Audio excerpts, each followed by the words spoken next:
नमस्कार, स्वागत है आपका। आप देख रहे हैं इंडिया वॉइस और मैं हूं आपके साथ योगेश पांडे। रुक करेंगे इस वक्त के बड़े खबर का। सीएम योगी का एक दिवसीय काशी दौरा है। आज 101वीं बार आज काशी पहुंचेंगे सीएम योगी। लगभग 3 बजे पुलिस लाइन हेलीपैड पर पहुंचेंगे मुख्यमंत्री योगी आदित्यनाथ। बुद्धा थीम पार्क में आयोजित कार्यक्रम में शामिल होंगे सीएम योगी। पीएम के जीवन पर आधारित पुस्तक का विमोचन आज मुख्यमंत्री योगी आदित्यनाथ करेंगे। तो काशी दौरे पर आज रहेंगे मुख्यमंत्री योगी आदित्यनाथ। लगभग 3 बजे पुलिस लाइन हेलीपैड पर पहुंचेंगे सीएम योगी।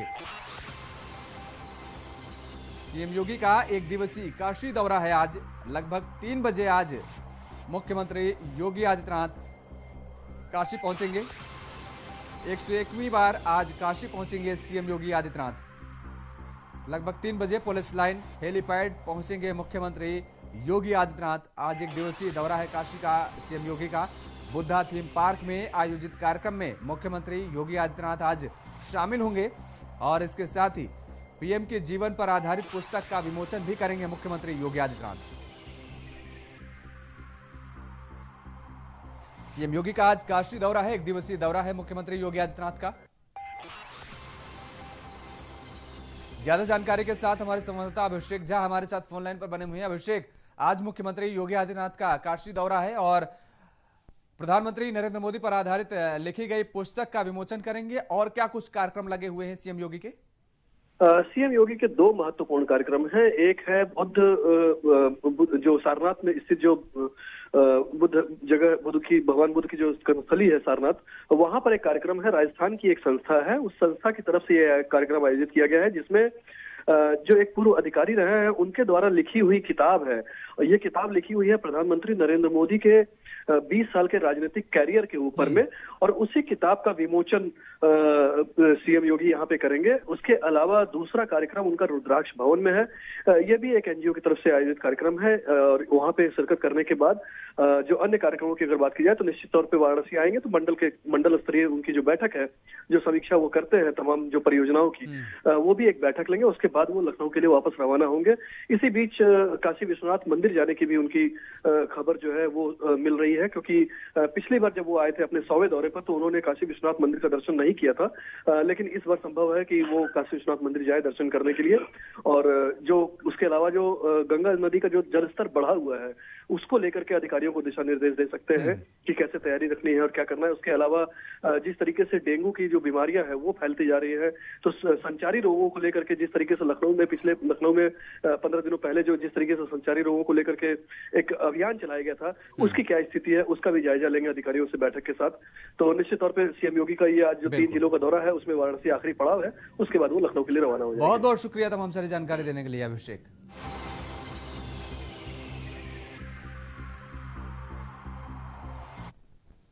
उधर महाराजगंज जनपद में भारी बारिश और नदियों के बढ़ते जलस्तर को देखते हुए प्रभावित हुए लोगों से मिलने के लिए आज मुख्यमंत्री योगी आदित्यनाथ महाराजगंज जनपद के धानी पहुंचे। मुख्यमंत्री पहले जल जमाव और बाढ़ की स्थिति का हवाई सर्वेक्षण किया और इसके बाद सीधे एक कार्यक्रम स्थल पर पहुंचे, जहां पर बाढ़ से प्रभावित लोगों से भेंट करते हुए लोगों को राहत सामग्री और अत्यधिक बारिश से प्रभावित मवेशी और मकान को हुए नुकसान की क्षतिपूर्ति के लिए लोगों को चेक भी वितरित किए।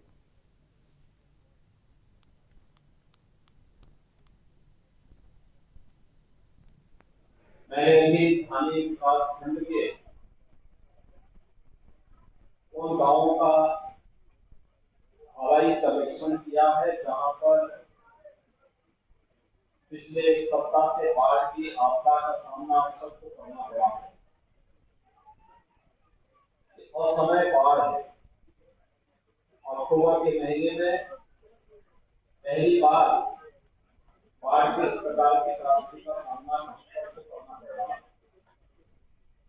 लेकिन आपदा की इस चुनौती का सामना करते हुए सभी जनप्रतिनिधिगण, जिला प्रशासन के सभी अधिकारीगण आपकी सेवा में पूरी तत्परता के साथ कार्य कर रहे हैं। केंद्र और राज्य सरकार। खबर वाराणसी से है, जहां पर कार्बन डेटिंग मामले में आज सुनवाई होनी है। आज जिला जज सुना सकते हैं अपना अहम फैसला। कथित शिवलिंग के कार्बन डेटिंग पर आज फैसला आ सकता है। मुस्लिम पक्ष ने पिछली सुनवाई में अपना पक्ष रखा था। वजू खाने में मिले कथित शिवलिंग कार्बन डेटिंग की दी गई थी याचिका। एक महिला वादी राखी सिंह और मुस्लिम पक्ष ने याचिका के खिलाफ आपत्ति की थी। जिला जज अजय कृष्ण विश्वेश दोपहर के बाद आज फैसला सुना सकते हैं। वाराणसी से यह बड़ी खबर है, जहां पर कार्बन डेटिंग मामले में आज सुनवाई होनी है और यह सुनवाई बेहद अहम मानी जा रही है। कार्बन डेटिंग मामले को लेकर के आज फैसला आ सकता है। वाराणसी से यह बड़ी खबर है, जहां पर आज कथित शिवलिंग के मामले पर यह सुनवाई होनी है। कार्बन डेटिंग को लेकर के आज अहम फैसला आ सकता है। आज का दिन बड़ा माना जा रहा है, बेहद अहम माना जा रहा है। दोपहर के बाद फैसला सामने आ सकता है। तो कार्बन डेटिंग मामले में आज सुनवाई होगी। कार्बन डेटिंग मामले को लेकर के सुनवाई होनी है। आज जिला जज सुना सकते हैं अपना अहम फैसला। बड़ी खबर है वाराणसी से, आपको बता दें कि कथित शिवलिंग के कार्बन डेटिंग पर आज बड़ा फैसला आ सकता है। ज्यादा जानकारी के साथ हमारे संवाददाता अभिषेक झा हमारे साथ फोन लाइन पर बने हुए हैं। अभिषेक, आज माना जा रहा है कि कार्बन डेटिंग पर फैसला आ सकता है। निश्चित तौर पे कार्बन डेटिंग को लेकर के जो 4 वादी महिलाओं की तरफ से याचिका दी गई थी, उस पर सुनवाई लगभग पूरी हो चुकी है। पिछली सुनवाई पर जज ने मुस्लिम पक्ष को जो ताकीद किया था कि आप अपना पक्ष रखें, क्योंकि उन लोगों ने विरोध किया था। उसके अलावा हिंदू पक्ष में से ही एक वादी महिला जो मुख्य वादिनी है राखी सिंह, उनकी तरफ से भी आपत्ति दर्ज की गई थी। तो दोनों के अपने तर्क थे कि जैसे राखी सिंह ने ये कहा था कि धार्मिक भावनाएं हाथ होंगी, क्षतिग्रस्त होगा। वहीं मुस्लिम पक्ष ने कहा था कि अगर आपने पूजा का अधिकार मांगा है तो इसमें जांच कराने की क्या आवश्यकता है। तो निश्चित तौर पर बड़ा ही उलझा हुआ मामला था और इसकी सुनवाई लगभग पूरी हो चुकी है। और संभावना है, ऐसी संभावना जताई जा रही है कि उस कार्बन डेटिंग की इजाजत दे दी जाए या न दी जाए, इस पर फैसला होना है। लेकिन इसमें एक तकनीकी पहलू है। तकनीकी पहलू ये है कि कार्बन डेटिंग की जाए या नहीं की जाए, क्योंकि केस की प्रॉपर्टी है, वो जिस संरचना है, जिसे हिंदू पक्ष शिवलिंग बता रहा है और मुस्लिम पक्ष फव्वारा बता रहा है, वो किसी एक के अदालती मामले का प्रॉपर्टी है। तो उसको किसी तरह से नुकसान ना हो, इसके लिए टेक्निकल जो टीम है उसकी भी सलाह मशवरा के लिए जज आज बात कर सकते हैं कि किसी टेक्निकल टीम से या वैज्ञानिकों से जांच करा ली जाए कि क्या उसको कोई नुकसान हो सकता है या नहीं हो सकता है। तो ये तमाम पहलू हैं। अदालती आदेश संभावित है कि आज फैसला आ जाए कि कार्बन डेटिंग होगी या नहीं होगी। लेकिन ये निश्चित तौर पे ये इस श्रृंगार गौरी नियमित दर्शन पूजन मामले में बड़ा ही अहम पड़ाव है आज का फैसला। जी अभिषेक, आज लोगों में काफी उत्साह नजर आ रहा होगा। काफी लोगों को जिज्ञासा होगी कि आखिर फैसला क्या आएगा। ऐसे में अगर वाराणसी का जिक्र करें तो जाहिर तौर पर सुरक्षा व्यवस्था के भी पुख्ता इंतजाम किए गए होंगे। देखिए, 8 अप्रैल को, इसी वर्ष के 8 अप्रैल को जब पहली बार ज्ञानवापी के सर्वे का आदेश इस मामले में दिया गया था, उसके बाद से ही ये मामला पूरी तरह से राजनीति के केंद्र में आ गया था और देश विदेश की मीडिया ने इस पर फोकस करना शुरू किया था। क्योंकि ज्ञानवापी मस्जिद का जो सच है वो कभी किसी के सामने बाहर नहीं आया था। धीरे धीरे करके सर्वे हुआ, सर्वे की रिपोर्ट बाहर आई, लोगों ने सच को देखा। तो उससे पब्लिक के बीच में भी एक माहौल जो आपसी सौहार्द का माहौल था, वो बिगड़ने का खतरा था, जिसे लेकर के लगातार योगी सरकार ने सख्ती बरती। जो तमाम जिस दिन भी सुनवाई होती है या फैसले की तारीख होती है या जो शुक्रवार का नमाज अदा की जाती है ज्ञानवापी में, उन दिनों में खास तौर पर वाराणसी प्रशासन की ओर से एहतियाती कदम उठाए जाते हैं। 2 दिनों और पुख्ता इंतजाम किए जाते हैं। बिल्कुल, बहुत बहुत शुक्रिया तमाम सारी जानकारी देने के लिए अभिषेक। और उधर सीतापुर में डिप्टी सीएम ब्रजेश पाठक के एस्कॉर्ट में पुलिस की गाड़ी क्षतिग्रस्त हो गई है। दरअसल पुलिस की गाड़ी में पीछे से आ रही एंबुलेंस ने टक्कर मार दी। टक्कर इतनी जोरदार थी कि पुलिस की गाड़ी डिवाइडर के दूसरी ओर जा पहुंची। पुलिस की गाड़ी में बैठे 4 पुलिसकर्मी घायल हो गए हैं। वही एंबुलेंस में मौजूद डॉक्टर समेत एक अन्य स्वास्थ्य कर्मी भी घायल हो गया है। सूचना मिलते ही मौके पर ASP doctor Rajiv Dikshit, BJP MLA Shashank Trivedi, CMO सहित भारी पुलिस बल मौके पर पहुंचा और सभी घायल पुलिसकर्मियों को, स्वास्थ्य कर्मियों को इलाज के लिए जिला अस्पताल में भर्ती कराया गया।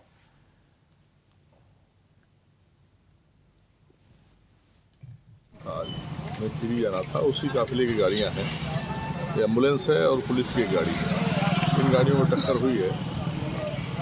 उस टक्कर की वजह से चोटें आई हैं कुछ लोगों को, जिनको जिला अस्पताल भेजा गया है। मौके पर सीएमओ साहब भी आ गए, उनके द्वारा भी जो है इसका अनुश्रवण किया जा रहा है। एक पुलिस के सब इंस्पेक्टर हैं, 2 कांस्टेबल हैं, उनकी मेडिकल टीम के 2 लोग हैं और एक जो हमारा ब्लड डोनेट करने के लिए सिपाही उसमें बैठा हुआ था, उनको।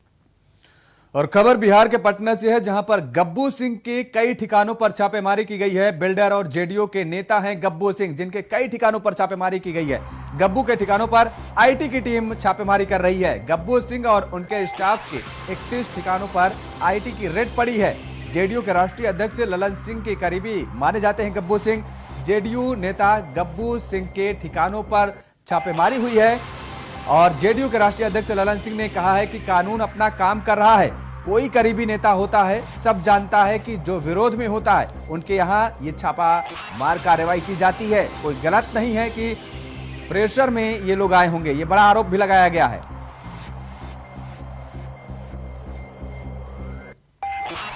गब्बू सिंह के कई ठिकानों पर छापेमारी की कार्रवाई जारी है। पटना से ये खबर है, आपको बता दें कि बिल्डर और जेडीयू के नेता हैं गब्बू सिंह, जिनके कई ठिकानों पर आज इनकम टैक्स ने छापेमारी की कार्रवाई को अंजाम दिया है। गब्बू के ठिकानों पर आईटी की टीम छापेमारी कर रही है और जेडीयू के नेता भी हैं गब्बू सिंह, जिनके ठिकानों पर आज छापेमारी की गई है। बताया जा रहा है कि गब्बू सिंह और उनके स्टाफ के 31 ठिकानों पर आईटी की रेड पड़ी हुई है। जेडीयू के राष्ट्रीय अध्यक्ष ललन सिंह के करीबी माने जाते हैं गब्बू सिंह। और ज्यादा जानकारी के साथ हमारी संवाददाता रजनी शर्मा हमारे साथ फोन लाइन पर बनी हुई हैं। रजनी, गब्बू सिंह के कई ठिकानों पर छापेमारी की कार्रवाई को अंजाम दिया गया है, क्या कुछ और खबर है आपके पास? बिल्कुल, देखिए गब्बू सिंह जाने माने बिल्डर कहे जाते हैं और जेडीयू के नेता भी, हालांकि ये सक्रिय नेता नहीं है लेकिन ललन सिंह के काफी करीबी माने जाते हैं। और उनके आवास पे आज सुबह से उनके आवास और दुकानों, उनके जितने ठिकाने हैं, लगभग 31 जगहों पे इनकम टैक्स की छापेमारी चल रही है। सुबह से ये छापेमारी चल रही है। बताया ये जा रहा है कि बिल्डर के तमाम जो दस्तावेज है उसकी तलाश ली जा रही है।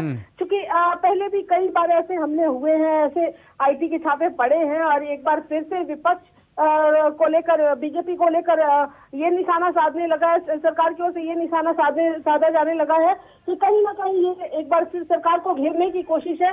हालांकि जो गब्बू सिंह है वो बिल्डर भी हैं और बड़े व्यवसायी बताए जाते हैं, लेकिन काफी पार्टी में उनकी फंडिंग भी, ऐसी खबर आ रही है। और एक बार अगर गब्बू सिंह को की इस तरह से तलाश ली जा रही है तो कहीं ना कहीं फिर से जेडीयू घिरती हुई नजर आ रही है। जी बिल्कुल रजनी, क्या ये माना जाए कि गब्बू सिंह के ठिकानों पर जब छापेमारी चल रही है, अगर कोई सुराग आईटी को लगता है, उनके अधिकारियों को लगता है, तो आने वाले समय में और भी कई ऐसे नाम सामने आ सकते हैं?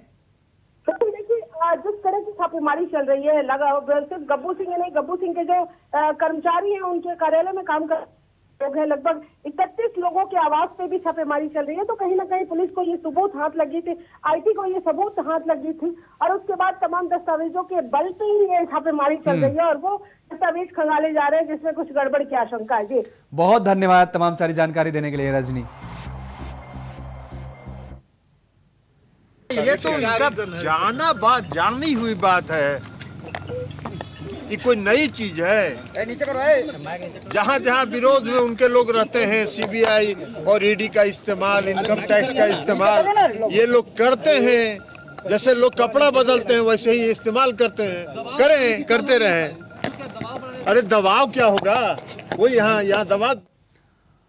और रुक करेंगे इस वक्त की बड़ी खबर का। राजकोट एयरपोर्ट पहुंचे हैं गोपाल इटालिया। कार्यकर्ताओं ने जोरदार स्वागत किया है इटालिया का। भारी संख्या में नेता और कार्यकर्ता मौजूद हैं। गुजरात आम आदमी पार्टी के अध्यक्ष हैं गोपाल इटालिया और कार्यकर्ताओं ने जोरदार स्वागत किया है इटालिया का। तो भारी संख्या में नेता और कार्यकर्ता मौजूद हैं। इसके साथ ही इटालिया का जोरदार स्वागत किया है गुजरात आम आदमी पार्टी के अध्यक्ष हैं गोपाल इटालिया, जिनका आज कार्यकर्ताओं ने जबरदस्त स्वागत किया है। राजकोट एयरपोर्ट पहुंचने पर आम आदमी पार्टी के कार्यकर्ताओं ने स्वागत किया है।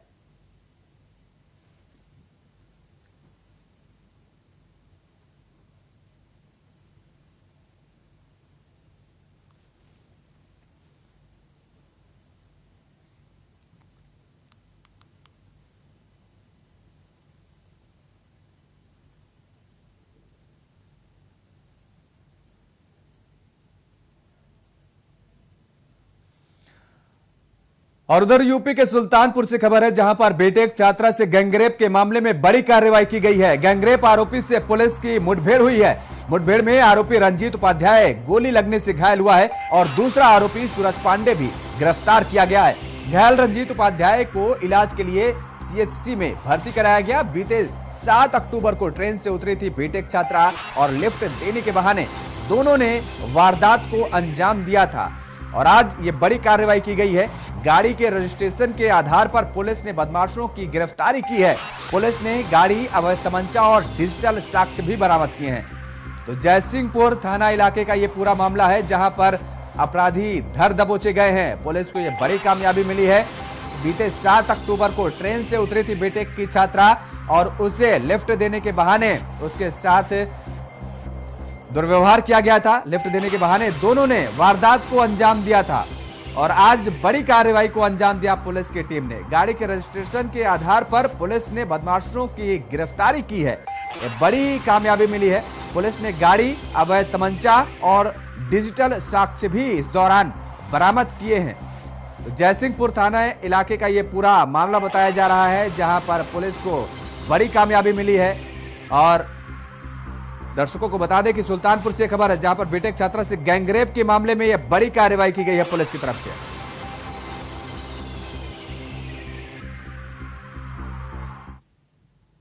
पिटबुल ब्रीड के कुत्तों का आतंक थम नहीं रहा है। गाजियाबाद जिले के रामप्रस्थ ग्रीन सोसाइटी में पिटबुल कुत्ते ने 11 साल की बच्ची पर हमला कर दिया, जिससे वह लहूलुहान हो गई और उसे गंभीर हालत में अस्पताल में भर्ती कराना पड़ा।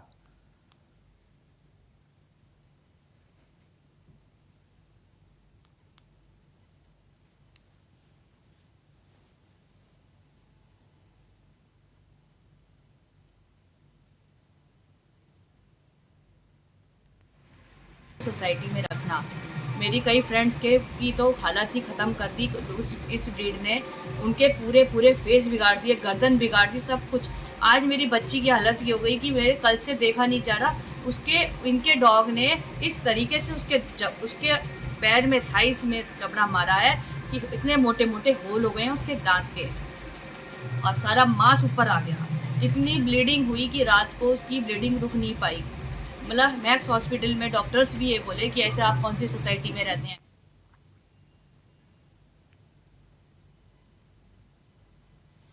सिद्धार्थनगर में बाढ़ की तबाही ने लोगों का सुकून छीन लिया है, जिसमें लगभग 50 गांव मैरूंड हो गए हैं और लगभग 200 गांव बाढ़ की चपेट में आने से लोगों का जीवन अस्त व्यस्त हो गया है। बताते चले कि सिद्धार्थनगर में बूढ़ी राप्ती के जलस्तर बढ़ने से बाढ़ ने तबाही मचा दी है। गांव के गांव पानी में समा गए हैं। इन लोगों का दिनचर्या बिगड़ गई है और सड़कों पर जल ही जल दिखाई दे रहा है। मौके पर जायजा लिया हमारे संवाददाता राकेश यादव ने।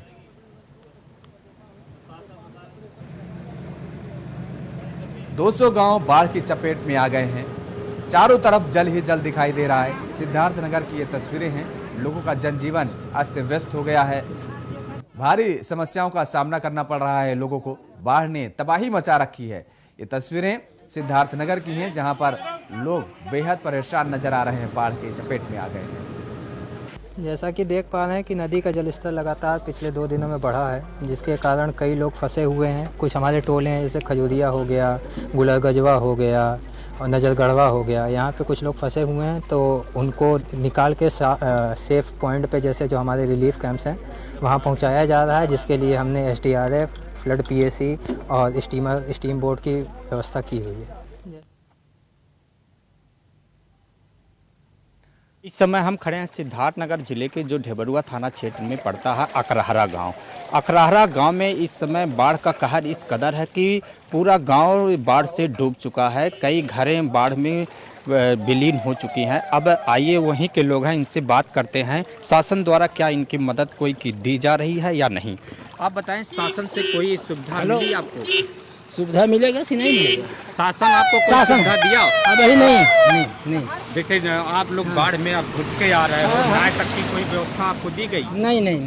सरकार द्वारा कोई व्यवस्था नहीं, ना प्रशासन द्वारा? नहीं, कुछ नहीं है। आप बताओ दादी, आप पानी में घुस के आए हो, ऐसे में आप बह जाती तो कितनी बड़ी मुसीबत थी। आप प्रशासन द्वारा कोई व्यवस्था किया गया कि नहीं? कुछ नहीं। न्याय तक की व्यवस्था नहीं? राशन सामग्री आपको कुछ नहीं मिला था। खाने पीने के भी सामान कुछ नहीं।